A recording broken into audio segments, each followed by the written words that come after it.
Puso sa puntong ito, makakapiling po natin sa pamamagitan ng telepono ang hepe ng Makati Police, si Senior Superintendent Manuel Lucban Jr.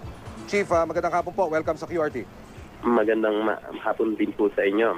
So napakinggan ko po yung ilan ninyong pananalita. May gusto lang po tayong i-clarify dun sa binanggit ni Jemar na hindi naman sa nagsinungaling siya nung una natin siyang nakapanayam, ngunit meron pa lang siyang reservation na siya ay umalis. So, nakalaman naman natin na talaga siyang umalis.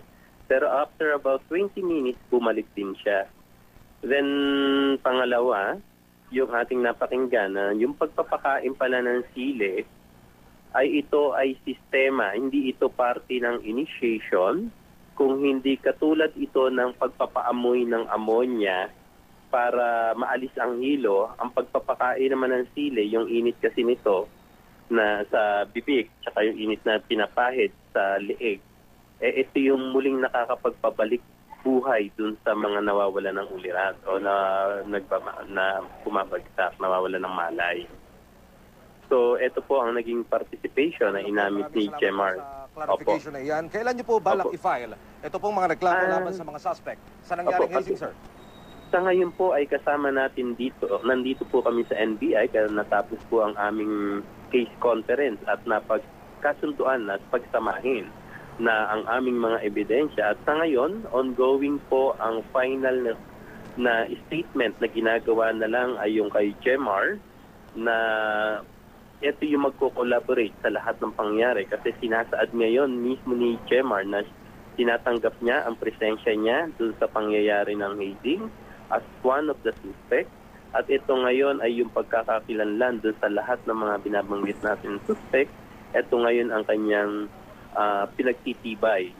So matapos lang po namin ito ay pipilitin ng NBI at ng ating kapulisan as early yung possible na maagang ma-file to bukas po.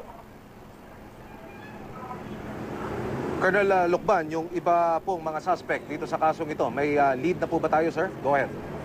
So sa mga tinalakay namin during ng aming case conference kanina, so naipagpatid alam nga ng NBI na tayo po ay more or less merong mga about 20 na kinukonsidera na nagkaroon ng presensya during nung isinagawang hazing. So sa lahat ng ito ay may kanya-kanyang participation at meron ng katibayan na sila ay nandun po. Pagdating po doon sa iba pang suspect na nais na sumuko, maaari po ba naming malaman na Colonel Lucban kung meron pa ho bang ibang personalidad na nagpamalas ng kanilang interes na sumuko po sa inyo, sir? Go ahead. So sa lumabas sa aming case conference po kanina, ang NBI po ay may nauna pong nahawakan na 2 sumuko. Sa kabila naman po nito, ang PNP po ay may nahawakan pong 1, 3 po yung sumuko. Pero patuloy po kaming nagsasabi na kung may susuko po, ito po ay pinakamaganda ay gawin na nila ngayon. Kung once na na-file po ang case at na-considera na sila po talaga ay kinakasuhan na as one of the suspect, magkakaroon po siguro ng ibang appreciation ang court para sabihin silang voluntary surrender. Colonel Lucban, paano po yung mga nakalabas na ng bansa? Yung po mga suspect, paano po ang gagawing hakbang ngayon ng pulisya, ng NBI, para po sila ay matumbok, sir? Lumabas man po sila ng bansa o nangyayari po rito, ang ating later on po pag na-file po natin ang case, pag na-appreciate po ito o ginawan po ng hakbang na po ng ating ng court, lahat po sila ay maaaring malabasan ng warrant of arrest. So, kung ikaw ay nasa ibang bansa, meron po naman tayong mga pamamaraan ng extradition treaty dun sa ibang mga bansa na pwede nating koordinitan. At kung ikaw naman po ay nandito sa atin, so mananatili pong nakalabas ang warrant. At ito nga po ang pinapaliwanag natin na magiging mahirap na panghabang buhay kang nagtatago sa batas. Lalo na ngayon na panahon ng social media, mga internet, napakadaling kumuha ng information.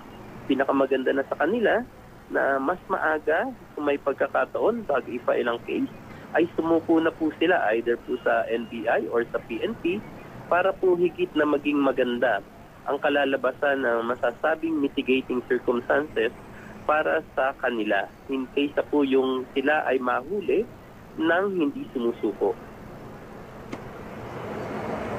Colonel Lucban, kahapon po ay nakapanayam ng GMA News ang ama ng biktima na si Julio Servando at natutuwa po daw siya sa pag-usad ng pagsiyasat na sinasagawa ng Makati Police maging ng NBI. Kung kayo po ang tatanungin na Colonel Lucban, gaano po katibay ang kaso na nilalakad natin para po mahuli itong mga suspects, sir? Go ahead.